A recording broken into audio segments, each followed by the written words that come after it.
Hello दोस्तों, स्वागत है आपका मेरे YouTube चैनल में। और आज हम बात करने जा रहे हैं उत्तराखंड अधीनस्थ सेवा चयन आयोग से संबंधित एक और नई न्यूज़ के बारे में, जहां एक तरफ चयनित युवा कई भर्तियां जो कि इस वक्त उत्तराखंड अधीनस्थ सेवा चयन आयोग ने कराई थी, जो निर्विवादित हैं, जिनमें किसी प्रकार का कोई भी अनियमितता का प्रूफ अभी तक जो है आयोग के पास नहीं है, लेकिन इसके बावजूद उसे जांच प्रक्रिया के अंतर्गत अभी तक रखा गया है और अभी तक उसका फाइनल डिसीजन भी नहीं आया कि आगे उन भर्तियों का क्या होगा।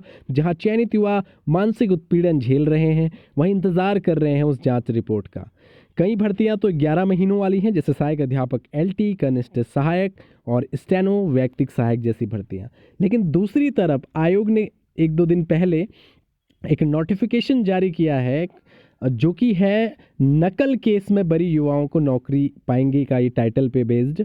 यानी जो अभ्यर्थी जो कि 2018 के समय जो फॉरेस्ट गार्ड की भर्ती आई थी 1268 पदों पर, जिसकी लिखित परीक्षा 16 फरवरी 2020 को आयोजित की गई थी, उसमें वो जो कैंडिडेट्स हैं वो नकल करते हुए पकड़े गए ब्लूटूथ के माध्यम से। लेकिन अभी कोर्ट से उन्हें बरी कर दिया गया है, तो उनका आयोग को कहना है कि अब उन पर कोई भी किसी भी प्रकार का कोई केस तो है नहीं, तो उनकी नियुक्तियां आगे बढ़ाई जाए। और आयोग ने भी उनका रिजल्ट जारी किया है, शायद डेट जो है सुनिश्चित की है। और कुछ देर पहले ही एक नया संवाद जो है आयोग ने जारी किया है कि अभी फ़िलहाल कुछ समय के लिए उनका जो वेरिफिकेशन होने वाला था 15 या 16 तारीख को, उसे स्थगित कर दिया गया है और बाद में उन्हें फिर से नई तिथि घोषित करेंगे, जो भी उनका शेड्यूल तैयार होगा। तो देखिए, इस खबर को देखते हैं और देखते हैं कि किस प्रकार से उत्तराखंड में बड़ी अटपटी सी चीज़ें हो रही हैं। देखिए, बहुचर्चित फॉरेस्ट गार्ड भर्ती नकल के मुकदमे से बरी कई अभ्यर्थियों के लिए नौकरी की राह खुल रही है। शासन से स्वीकृति मिलने के बाद उत्तराखंड अधीनस्थ सेवा चयन आयोग ने उक्त अभ्यर्थियों को नियुक्ति से पहले दस्तावेजों के सत्यापन की औपचारिकता पूरी करने के लिए बुला लिया है।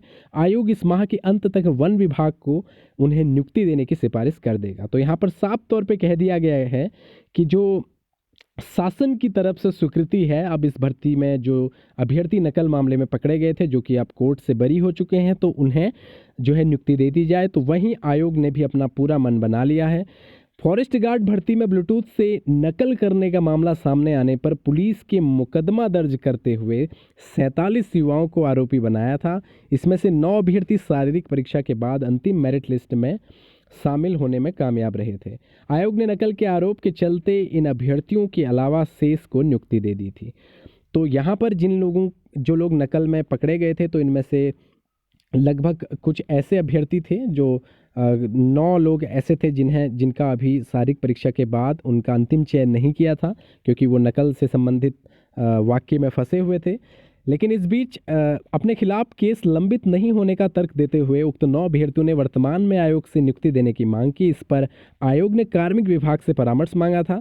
अब देखिए, यहाँ पर कार्मिक विभाग वही है जहाँ पर कुछ समय पहले जो निर्विवादित जो परीक्षाएं थी, उन्हें कैंसिल करने के लिए आयोग ने सिफारिश की थी और उसके बाद आयोग ने डिसीजन लिया कि अब उन भर्तियों पे जांच होगी, जबकि वो निराधार थी, क्योंकि उनमें किसी प्रकार का विवाद नहीं था, क्योंकि STF भी साफ तौर पर कह चुकी थी। लेकिन यहाँ पर कुछ व्यक्तिगत सोच को भी शामिल किया जा रहा है भर्तियों के बीच, और उसकी वजह से आज युवा जो है इस मानसिक उत्पीड़न को झेल रहे हैं।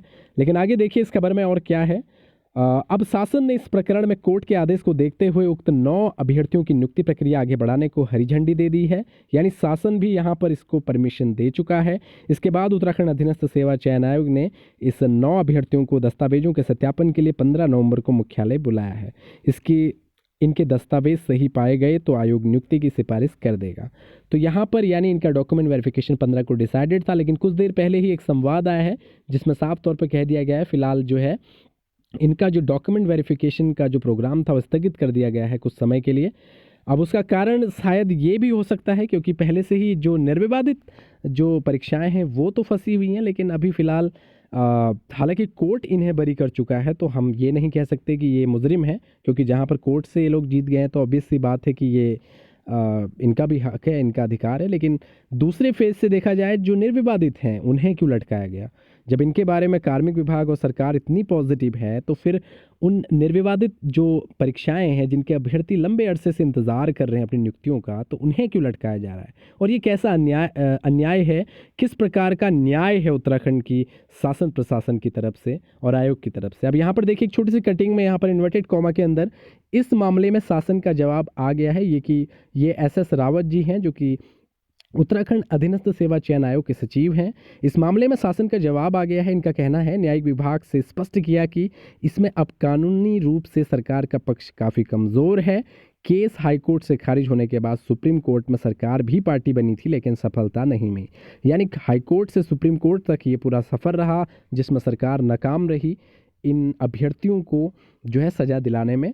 इससे चलते नियुक्ति देने के अलावा कोई विकल्प नहीं है। इसी क्रम में चिन्हित 9 अभ्यर्थियों के दस्तावेज सत्यापन के लिए बुलाया गया है। तो यहाँ पर स्पष्ट रूप से कह दिया गया है कि इन्हें बुलाया गया है। हालांकि फिलहाल किसी कारणवश फिलहाल इस प्रोग्राम को स्थगित कर दिया गया है। अब तो ये तो वक्त बताएगा कि इसे क्यों स्थगित किया गया है, लेकिन ये ज़रूर हम कहेंगे जब आयोग और शासन प्रशासन इन भर्तियों की जिनमें कि साफ तौर पर काफ़ी सारे प्रूफ्स मिले थे और नकल वगैरह पकड़ी गई थी, इन पर आयोग अगर ऐसे निर्णय ले रहा है या सरकार प्रशासन शासन जो है ऐसे निर्णय ले रही है तो उन निर्विवादित विषयों का भी शीघ्र से शीघ्र जो है निर्णय आना चाहिए और उन अभ्यर्थियों को नियुक्ति मिलनी चाहिए।